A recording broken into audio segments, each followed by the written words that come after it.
dia a todas as pessoas aqui presentes.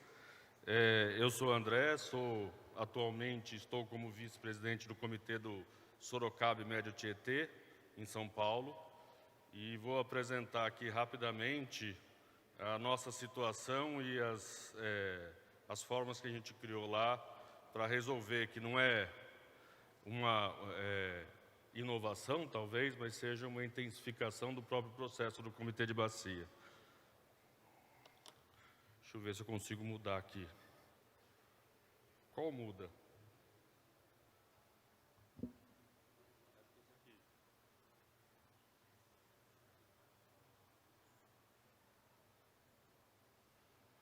Espera aí, gente, que a tecnologia é um pouco complicada, né? Essa aqui é a bacia do Sorocaba e Médio Tietê, aquele rio lá em cima que está passando na região superior da figura, é o rio Tietê. Aqui, a montante da nossa bacia, você tem a região metropolitana de São Paulo, né? E a gente manda o Tietê para outras subbacias do Tietê, né? São Paulo é dividido em várias subbacias. A vertente do Tietê que a gente chama são 6 subbacias e a nossa é a que vem logo em seguida, a região metropolitana de São Paulo. Recebe também o rio Jundiaí e o rio Piracicaba, que vem de um outro comitê também da região, que é o PCJ.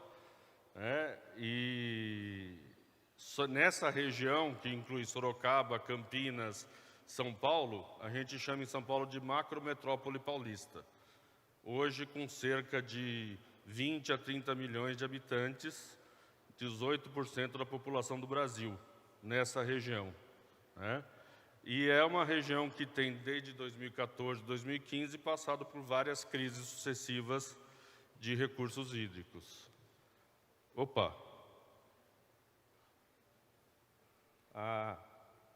Descobri como, agora vai fácil. Essa aqui é a bacia do rio Sorocaba, né, que é o maior afluente na margem esquerda do rio Tietê, que mora mais ou menos 1 milhão de habitantes, cujo abastecimento é feito prioritariamente por aquele reservatório que está aqui embaixo, o reservatório de Tupararanga. O pessoal que apresentou um pouco antes de mim, aqui os outros casos, falaram muito da questão da agricultura. Lá a gente tem agricultura, mas basicamente plantio de hortaliça, né? Essa região é o chamado Cinturão Verde da cidade de São Paulo, que produz hortaliça para o consumo da região metropolitana e dos municípios do entorno. A gente não tem tanto problema com irrigação, porque quando tem a irrigação por gotejamento, mas a gente tem muito de processamento, né? Nós paulistanos, eu posso falar que eu sou paulistano, a gente é muito preguiçoso, a gente prefere pagar um pouco mais caro numa salada lavadinha, no saquinho, do que comprar a alface in natura e ter que tratar em casa. Então ali você tem muito uso da água para processamento agrícola, mas não para plantio mesmo, para produção. A região passa desde 2014 por sucessivos períodos de redução de volume de água, de chuva. Esses são os gráficos de volume de água no reservatório de Tupararanga, né? Então, em 2021, a gente quase chegou ao volume morto do reservatório, que é na cota 813. Está vendo lá que chegou no 817. 817 é o que a gente chamou de volume operacional mínimo. O reservatório de Tupararanga ele foi construído em 1914, então tem um pouquinho de tempo, né, pela Light. E desde a década de 90 é gerenciado e operado pela Companhia Brasileira de Alumínio, que é uma grande indústria de alumínio que tem ali próximo a Sorocaba e que tem vários reservatórios na região, né, para geração de energia para a fabricação de alumínio. Em 2021, a gente começou a ter na região, na verdade, desde 2020 já era um problema, no final de 2020, uma redução do volume de chuva. E a gente já alertava, a gente como comitê, já alertava o problema da redução do volume do reservatório, que era provocado pela operação da barragem, pela CBA, porque eles tinham ali o padrão de reduzir o volume no final do ano para gerar mais energia e, com isso, rebaixar bem a calha do reservatório, com implicações, inclusive, para a qualidade de água de abastecimento público. Esse reservatório foi criado inicialmente para gerar energia e controlar a vazão do rio Sorocaba, que tinha muita enchente na região de Sorocaba.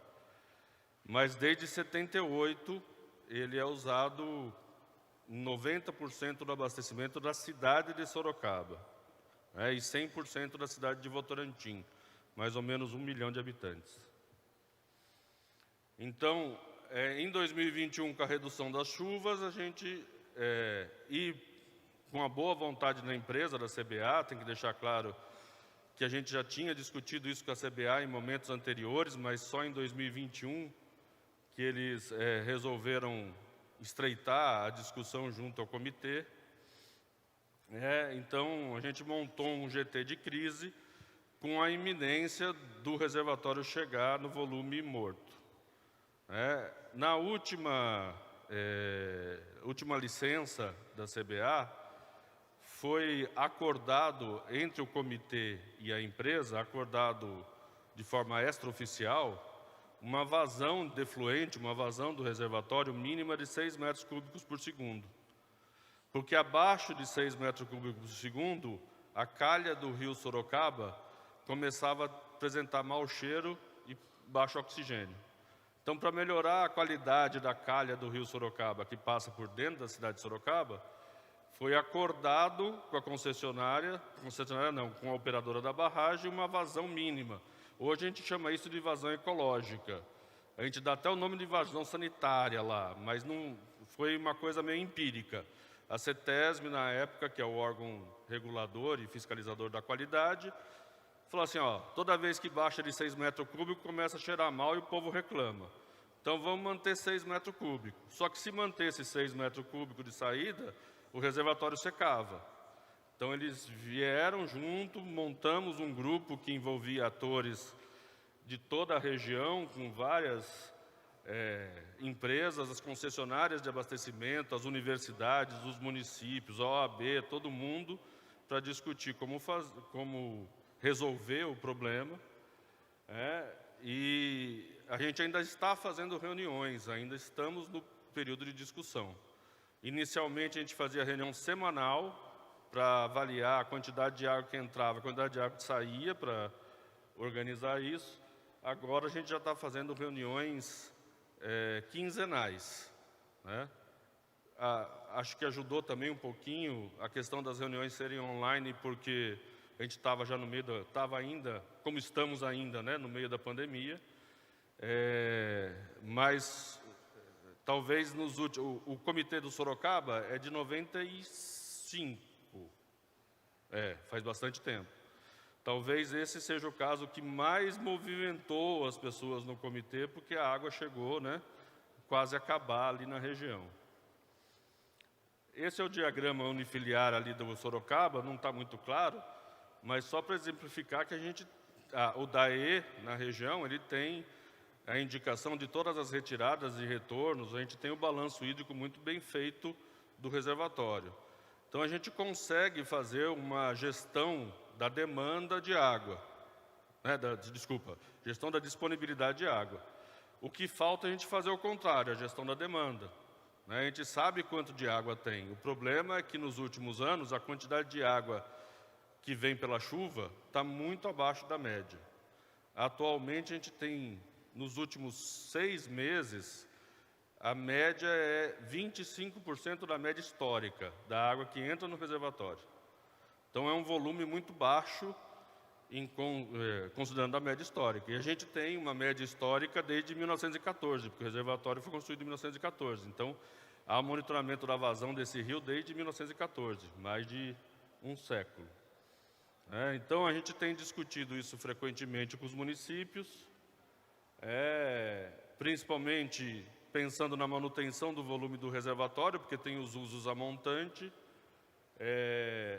A montante, apesar de não ter tanta população, você tem condomínios de alto padrão que usam o reservatório como paisagismo.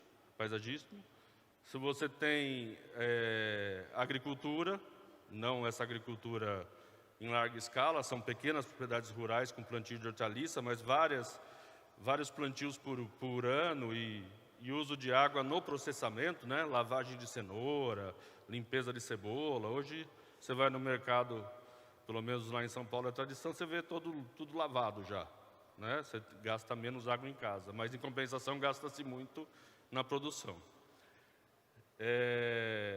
E, lógico, como ele regula a vazão do rio Sorocaba, toda vez que a gente fecha o reservatório, piora a qualidade do rio Sorocaba. Então, é sempre um equilíbrio meio, né, ao mesmo tempo que tentar manter a água no reservatório, é impedir que o rio Sorocaba também entre em colapso.